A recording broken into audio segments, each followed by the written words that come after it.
We're wrapping up week 5 in the NFL, and a division that didn't hold a lot of my interest heading into the season just got a lot more interesting to me. Welcome back to the BetCanada channel. Katie Caldwell, Jeff Lloyd back here with you.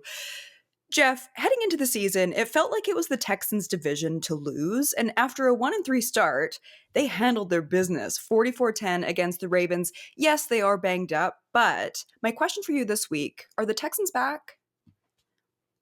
I think, look, if you're the Houston Texans, you don't care that, Baltimore basically put out an active list yesterday. And I think Yeah. I stopped counting, but it was like, I think I was at like 15 Pro Bowls of guys that they had on the inactive list yesterday, just Baltimore. An Yeah. insane amount of talent off the field. And I think a game like yesterday definitely probably brings up more questions about what exactly is going on with the Baltimore Ravens and maybe where the Texans are. Mm. But the Texans, a slow start. And, certainly some moves they made that they ended up just double backing on real quick and moving on. This team paid Cam Robinson and gave him a 1-year, $14 million deal. And last Monday just shipped him off to the Cleveland Browns for a swap of a seventh and a sixth.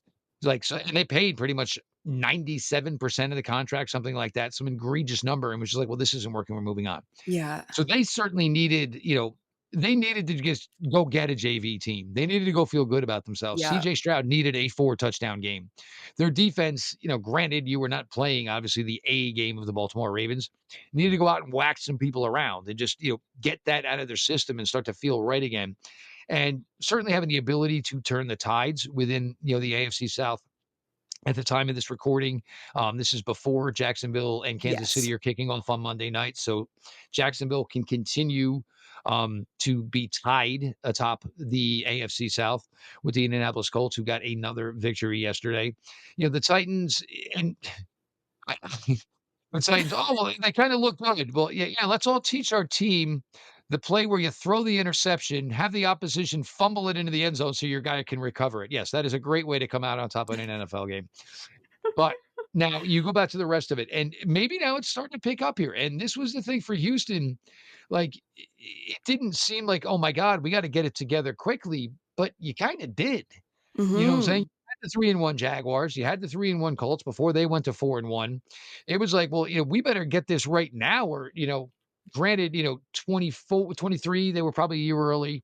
24 was probably on time, which would figured definitely in 25 they were a playoff team. And then all of a Yeah. sudden, these two teams got, Jacksonville and the Colts got off to strong starts.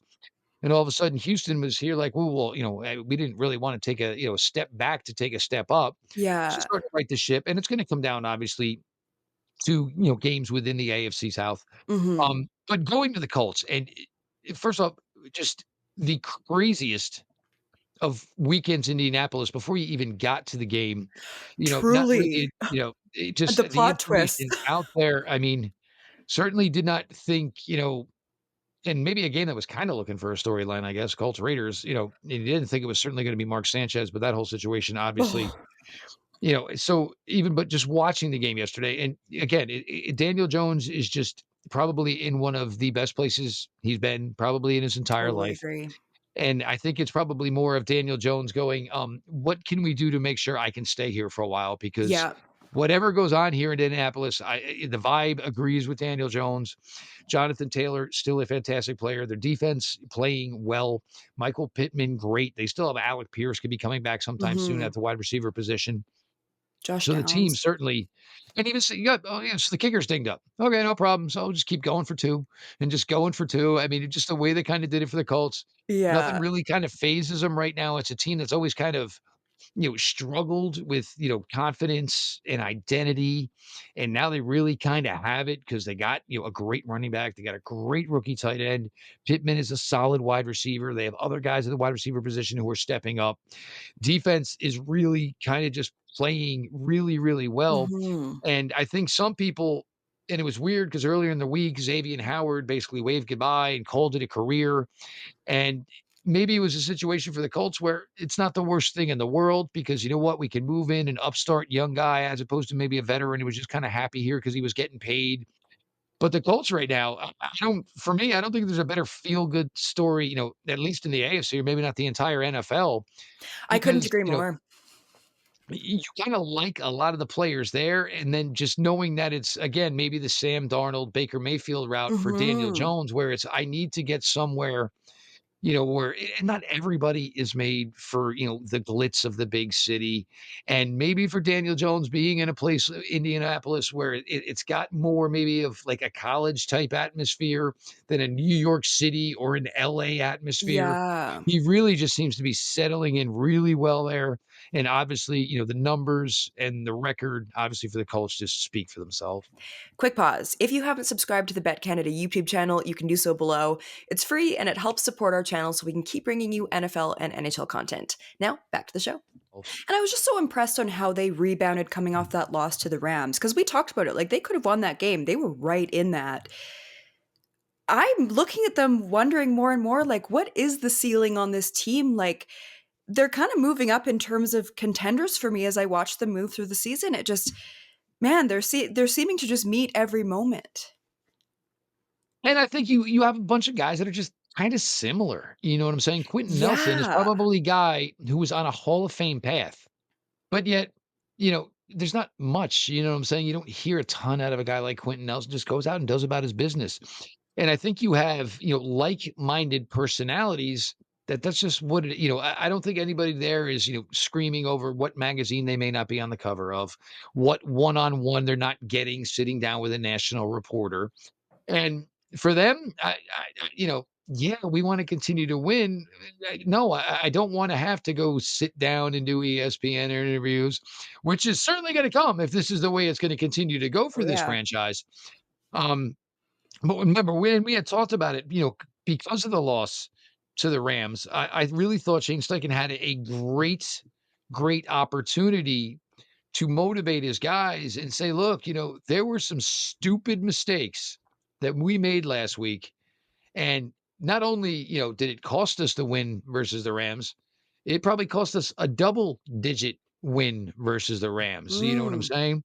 And, whether it was, Adonye Taylor or whatever, however we're pronouncing his name this week, the fumble out of the end zone, Adonai? then the Yeah. hold on Adonai, that too, the Jonathan Taylor touchdown run that got called back. There was a penalty on the tackle. There was a penalty on Quentin Nelson. So basically, late in the game, this team absolutely just shot itself in the foot multiple times. And, for Shane Steichen, let's not ever let up off the gas pedal. Mhm. And that's kind of how it felt yesterday for the Raiders. And, the Raiders kept Geno Smith out there. And I don't know why, because you could just see, I mean, there was nothing. There was nothing that was slowing the Colts down. It felt like the Colts pass rush was getting faster in the fourth Mhm. quarter.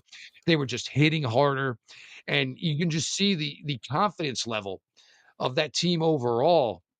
And for a team that for a division that kind of always just gets looked at, and it's kinda like, "Uh, well, it's the AFC South." Yeah. All of a sudden now it's like, well, AFC South kinda maybe got a little something going for itself, where they're just, you got 3 teams that are really, really, starting to find out who they are. Mhm. Tennessee, you've got the quarterback, but you're a year away because you probably don't have the right head coach in any way whatsoever. But the rest of the AFC South, it's all of a sudden where it's a division. You're like, well, man, come next year. Colts to keep Jones. Jacksonville, it's working obviously with the new head coach. Houston's been Houston, and then Tennessee, Mhm. reload with some talent with a new coach. And all of a sudden, the AFC South is, could be a lot higher on the pecking order, if not, the highest on the pecking order come next year. That's why I was interested to talk about them today because they do feel like a bit of a throwaway division to me sometimes. And it just hasn't been the case at all. Like right now, let's irresponsibly say heading into week 6, who wins this division? And then how many teams from this division can make the playoffs cuz I could see it being 2. Well, I mean, we know they're getting 1, obviously, But and then you're gonna get a battle, obviously, somewhere there, for, within the division that, could ultimately lead, certainly to, a wild card spot. The thing that's gonna get tricky, though, and where this gets tricky as far as getting not only more than 1 team in, but say even a 3rd team in, is how does it all work when you play each other? in Because division matchups exactly. because the problem is, though, is those all of a sudden now your records start to level off, and now all of a sudden that's where you get to that weird scenario of 10-7 as opposed to maybe 11-6. And then you're not just necessarily competing with your team within the AFC South. Oh, great, we beat them. But we lost to them in week 2. And there's just so much that goes into tiebreaker formats when you get to the wild card part of it. But I think we're gonna get to a situation here now where, you might start to see some primetime games get moved around a tad bit, and all of a sudden it's gonna be, "Oh, well, we're getting Colts Jags Sunday night at 8:15." Can they And I replace the think Bengals, please? Because I think yes, we see them about 45 more times in prime time this 'cause season. and all of a sudden, the vast majority is gonna be like, "Hell yeah, Colts Yeah. Jaguars, let's go." So I think, it's the ebbs and flows, and look, everybody can think they know, and we usually know the top teams, we usually know the lowest teams. It's always the harder part to Middle figure out area. those mid teams where Yep. just a game or 2 changes the total dynamic of a season, and, for teams like the Colts, and I think it's Arizona's coming to Indy next week, which again probably looks like a really nice matchup probably for the Colts. I mean, we could be talking about a 5-1 Indianapolis Colts team. I'd Oh, say yeah, we could. nobody what he was talking about. The only thing people talked about with the Colts is if Richardson's not good enough, do they have the guts to play Daniel Jones instead? And now all of a sudden, it's like that Richardson went in yesterday and actually threw a pass that got deflected in the air. He caught it and barreled forward for like 7 yards, dragging defenders, and just went bananas. He's bananas because it was Anthony Richardson got a little something. Here's this guy who was 3rd or 4th overall, was supposed to be the entire savior of the franchise, had this weird, play that looked like it happened in Little League, and the place blew up because even Anthony Richardson got involved. Like, it's a fan base that's really, really kinda hitting its stride, and I think certainly the Indiana favor have a lot to do with just keeping sports on the mind in Indianapolis and kinda keeping everything going there. But it's, I was actually it was probably the game I was most in tune to yesterday. Like there were 3 TVs going and the instructions were we're not turning off the Colts Raiders. And this Yeah. is even when it was like 33-6. And what are you doing? Just let the Colts go, man. It's just Enjoying fun to Colts watch. football. It's just fun to watch.